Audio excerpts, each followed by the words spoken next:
네, 이번 시간에는 비즈니스 협상, 그 아마추어와 프로의 결정적인 차이점을 좀 알아보도록 하겠습니다.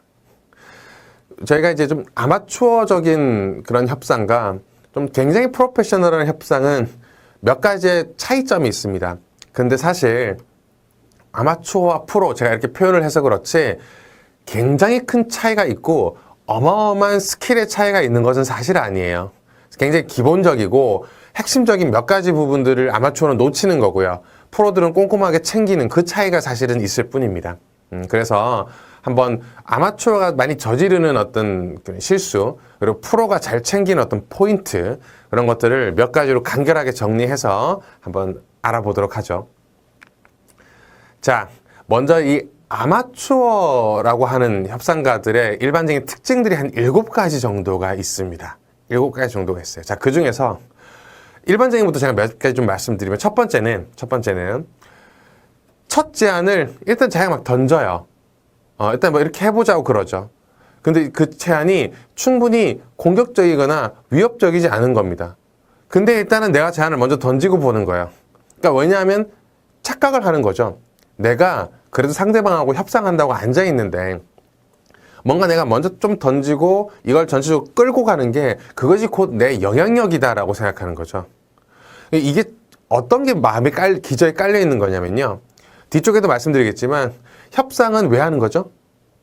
그 사람과 내가 뭔가 주고받아서 윈윈할 수 있는 안건이 있고 그 안건을 서로 간에 잘 달성하기 위해서, 목적 달성을 위해서 하는 거잖아요. 근데 그걸 잠깐 잊어버리는 거예요. 뭐죠? 저 사람과 나의 약간 기싸움? 뭔가 내가 약간 끌고 가고 내 만족?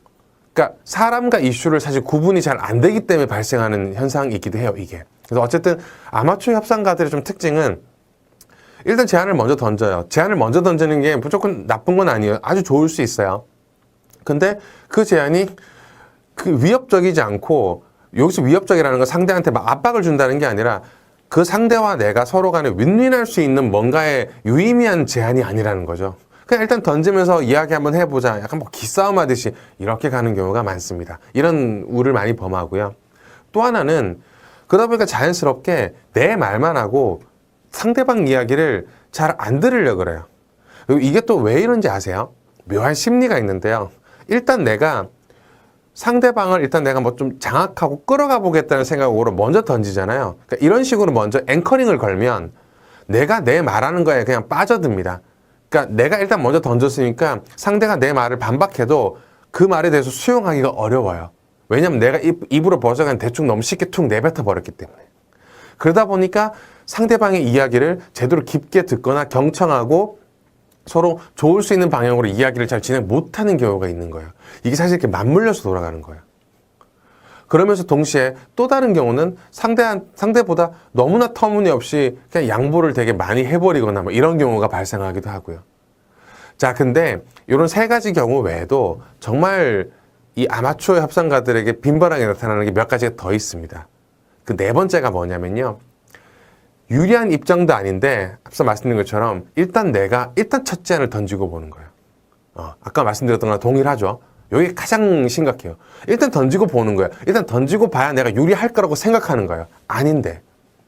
그쵸? 내 마음이 좀 편할 수는 있어요. 내가 먼저 좀 던지면. 좀 우쭐할 수는 있어요. 하지만 내 기분 좋은 것과 협상이 잘 되는 것과는 별개의 문제입니다. 그쵸? 그 다음에 이제 5번째는요. 상대방에게 영향력을 미치기만 하려고 노력해요. 그러면서 상대방에게 뭘 얻어내려고 애쓰진 않아요. 이거 제가 말장난 같죠? 근데 이런 경우가 많다는 거예요. 지금 이게 계속 맞물리는 거예요.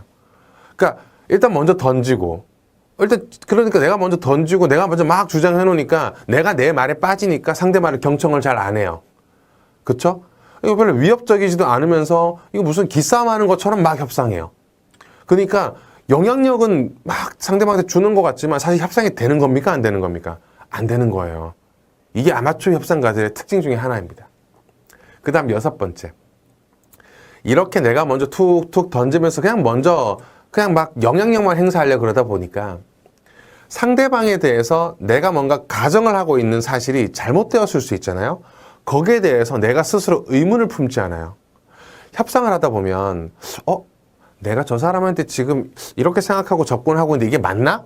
스스로 반문을 해보고 답변을 하고 이래야 되거든요. 이제 그러질 못하는 거예요. 무슨 말인지 이해되시죠? 자, 그리고 마지막 7번째. 조파를 그러니까 잘못 계산해요. 조파가 뭐냐면 Zone of Possible Agreement. 그러니까 협상 가능 영역이에요. 저 사람과 내가 지금 협상을 하고 있는 어느 정도의 범위, 소위 말해 속된 말로 핑퐁 치고 있는 그 범위 있잖아요. 협상의 범위. 그 범위가 잘못 계산됐을 수 있지 않습니까? 근데 거기에 대해서 중간에 그걸 스스로 재평가하지 않아요. 그냥 내가 초반에 던진 대로 그것대로 어쨌든 간철시키면서 가려고 그러면서 힘싸움만 하려고 그래요. 그러니까 중간쯤 되면 이건 협상이 잘 되고의 문제를 떠나서 상대방이 저를 어떻게 볼까요? 신뢰감을 못 가져요. 아, 뭐야, 협상을 저런 식으로 해. 막 이런 얘기를 듣게 되고 가장 심각한 건 뭐야, 협상 처음 하나? 되게 아마추어 같은데? 이런 얘기를 듣게 되는 겁니다. 이게 이제 이런 악순환 고리를 타게 되는 결정적인 순간들인 거죠. 자, 그러면 이런 아마추어적인 부분들을 좀 벗어나는 프로 협상가의 특징은 어떤 것들이 있을까요? 프로 협상가들의 특징은 여러 가지들이 있습니다만 이것도 한 8가지 정도로 좀 정리해 볼 수 있을 것 같습니다. 자, 이 8가지를요, 그냥 이렇게 이해하셔서 암기하는 건 별 의미가 없어요. 제가 알려드린 이게 암기해서 뭐 하시려고요? 이걸요, 잘 들어보신 다음에 나는 이 중에서 혹시 실수하고 있는 건 없나? 나는 잘하고 있지만 이건 좀 놓치고 있는 거 없을까? 이런 것들만 캐치해서 하셔서 한두 가지라도 아, 내가 놓치고 있었네? 이런 게 느껴지시면 한번 과감하게 수정해 보시는 거예요. 자, 한번 들어가 볼게요. 첫 번째입니다. 이게 제일 중요해요. 항상 협상의 고수는 협상의 전체의 목표와 내 조직의 목표를 일치시켜서 생각해요. 앞서 아마추어는 무의미할 것 같은데 그냥 첫째 안 던진다 그랬죠. 그리고 내 영향력을 자꾸 키우려고 그런다 그러죠. 이게 뭐예요? 내 협상을 진짜 하고자 하는 목표와 내가 개인적으로 좀 만족스러운 협상을 하는 것과 헷갈리는 거예요. 협상을 왜 합니까? 비즈니스 협상. 내 만족으로 합니까? 아니잖아요. 상대방과 내가 서로 윈윈할 수 있는 무언가를 찾기 위해서 하는 게 협상인데 이게 무슨 나 너한테 지지 않아. 나 되게 나름대로 만족스러워. 뭐 내 스스로 만족하고 이러려고 협상을 하는 경우가 생긴다는 거예요. 아닌 것 같지만 그런 경우가 되게 많단 말이죠. 하물며 이렇게 말하는 저도 그런 경우가 많이 있습니다. 예, 저도 늘 조심하려고 해요. 자, 그래서 첫 번째, 프로의 진짜 대단한 것은 협상의 목표와 조직의 목표를 일치시켜요. 왜죠? 비즈니스 협상은 내 만족을 하는 게 아니에요. 우리 조직에서 뭔가 이익을 얻기 위해서 하는 활동이잖아요. 맞죠? 자, 두 번째는요. 철저히 일단 준비합니다. 그래서 각 협상 단계별로 진전 상황이 어떤지를 철저하게 대비해요.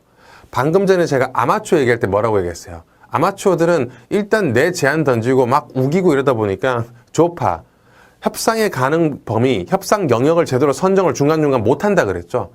근데 프로들은 이걸 계속 조율하면서 가요. 왜 그렇죠?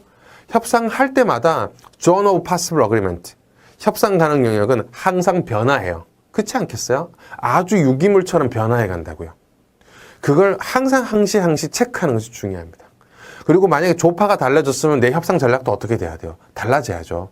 조금씩 변화가 있어줘야 되는 겁니다. 이게 바로 프로와 아마추어의 한 끗 차이입니다. 자, 이번 세 번째는요. 한 협상 기간을 딱 이용해요. 그래서 문제가 되는 이슈들, 그리고 상대방의 베트나가 뭐냐면 상대방이 나하고 협상하다가 난 너랑 안 해. 에이, 때려쳐. 이랬을 때 그 사람이 나 말고 또 다른 어떤 협상할 수 있는 대안이 있죠. 그게 베트나예요. 그러니까 상대가 이거죠. 저 사람이 나랑 협상을 그만하면 다른 사람하고 가서 협상할 거 아니에요. 그 사람이 누굴지, 대안이 뭐가 있을지. 그리고 유보 가격이 뭐냐면 저 사람이 제가 뭘 딱 어느 정도 가격에 하시죠. 그랬는데 저 사람 입장에서 아야, 그 정도 가격이면 나 당신하고 협상 안 할 거예요. 탁 아웃하고 나가버릴 수 있는 가격. 이런 것들을 면밀하게 챙기셔야 되는 거예요. 그렇지 않겠어요? 상대방의 협상 대안이 뭐가 있는지. 내가 어느 정도까지 얘기해야 저 사람이 아주 긍정적으로 받아들일지 이런 것들을 아주 유기적으로 검토하지 않으면 협상은 원활하게 쭉 유연하게 진행이 될 수 없습니다. 이게 바로 프로의 차이예요. 자, 다음 네 번째는 협상 당사자 모두의 이해관계를 파악할 수 있는 어떤 현명함, 그리고 서로 윈윈할 수 있는 가치 창출의 대안을 만들어낼 수 있는 힘이 있는 거죠. 자, 이거 왜 있는 거예요? 당연히 방금 앞에 쭉 제가 나열했던 그런 프로의 어떤 자세가 있기 때문이에요. 조직의 목표 일치시키죠. 항상 단계별로 시나리오 플래닝 하죠. 상대방의 협상의 대안이 뭐가 있을지. 저 사람이 예민하게 생각하는 포인트가 뭔지, 내 제안에 대해서 어느 타이밍에 거절할 수 있을지 이런 걸 고민하니까 당연히 내가 좋은 것 그리고 상대방도 좋을 수 있는 대안을 잘 만들 수밖에 없지 않겠어요? 이 정도 준비하는데. 자, 그리고 5번째는요. 이게 바로 앞에 있는 특히 아까 조직의 목표와 일치시킨다는 거 있죠? 이거랑 완전 동일한 이야기예요. 개인적인 이슈와 협상 관련된 이슈를 구분할 줄 아는 게 프로의 관건이에요. 가끔 우리 예전에 뭐 소고기 파동 이런 것도 있었지만 왜 FTA나 이런 데 가면 협상가들이 그래도 나라에서 내놓으라는 협상가들이잖아요. 그렇죠? 이런 분들 협상하는 거 가보면 여러분 협상 우호적으로 할 것 같아요? 예를 들면 한국 대표, 미국 대표 같이 얘기하면 안 그래요. 정말 장난 아니에요. 격렬하게 부딪혀요. 하다가 밖에 나가고 그러잖아요. 소리 지르고 나가고 액션도 막 취하잖아요. 그러면 개인적으로 기분 나빠요? 안 나빠요? 기분 나빠요. 하지만 그렇다고 해서 그 사람들이 그 개인적인 이슈를 갖고 해서 끌고 갈까요? 그러면 협상 못 해요. 협상은 비즈니스 서로 좋은 결과를 얻기 위해서 하는 거지 내 기분 좋으라고 하는 게 아닙니다. 그쵸? 그래서 심지어 이런 에피소드도 있어요. 한국의 뭐 협상 대표가 미국의 대표하고 너무 싸운 거예요. 언성을 높이고 막 그 테이블을 치고 나간 거예요. 하지만 그 다음 주였나? 그쪽 미국 대표의 딸이죠, 딸내미가 그 생일이었대요. 그럼 예쁜 선물 사서 선물도 주고 그러는 거예요. 그건 개인적인 이슈예요. 그렇게 하면서 또 협상도 또 유리하게 풀어갈 수 있는 거예요. 신뢰가 생기잖아요. 아, 그것도 저 사람은 협상할 때 서로가 뭔가 윈윈할 수 있는 방법을 고민하고 그게 안 될 경우에는 화를 낼 수 있는 사람이다. 그러나 그것 가지고 개인적인 이슈를 끌고 가는 사람은 아니구나라는 신뢰감과 전문성을 상대방이 나한테 존중감을 표한다는 거예요. 이게 정말 중요합니다. 자, 6번째입니다. 이걸 하다 보면 이 협상 합의를 방해할 수 있는 장애물이 되게 많죠. 이 장애물을 항상 인식하고 그럴 수 있다라고 받아들일 수 있는 마음의 자세와 힘, 그 여유, 이것이 바로 프로로서의 또 한 끗 차이입니다. 자, 그리고 7번째는 협상 관계를 어떻게 형성하는지 대충 알고 있는, 그리고 모든 협상자가 승리의 패를 지고 있는 건 아니다. 무슨 이야기예요? 협상 대상자가 되게 여러 명이 있어요. 그러면 모든 사람이 동일하게 권한을 갖고 있지 않으니까 어떻게 해요? 한두 명의 정말 키 멤버, 키 퍼슨, 그 사람들을 정확하게 적시적소에 공략할 수 있다는 거예요. 이건 무슨 얘기예요? 상대 협상 대상자 만났을 때 그냥 다 협상 대상자다 보다 이렇게 판단하는 게 아니라 키 퍼슨이 누구인지를 늘상 면밀하게 간탈하고 검토해 보려고 하는 습성이 있다는 거예요. 이게 아주 무서운 그리고 아주 중요한 습관이죠. 자, 마지막입니다. 이런 일련의 활동들이 쭉 있다 보면 당연히 뭐가 생기겠습니까? 앞서 얘기했듯이 신용이 쌓일 수밖에 없어요. 그리고 그 신용을 잃지 않으려고 지극히 노력합니다. 어떻게? 방금 제가 얘기했던 여러 가지의 방식을 통해서 프로답게 상대방에게 내 전문성을 인정받고 그래도 저 사람 일적으로 좀 까탈스럽지만 협상적으로는 까탈스럽지만 양쪽이 윈윈하는 협상을 하기 위해서는 저만한 적임자가 없겠다라고 인정받는 거죠. 이러면서 프로로서 서로 간에 멋있게 일을 풀어가는 겁니다. 자, 어떠세요? 아마추어의 협상, 프로 대단히 큰 차이가 있는 듯 하지만 어마어마한 무슨 스킬의 차이가 있는 것은 아닙니다. 프로가 전혀 몰랐는데 아마추어가 전혀 몰랐는데 프로만 알고 있다? 어마어마한 거 그런 거 없어요.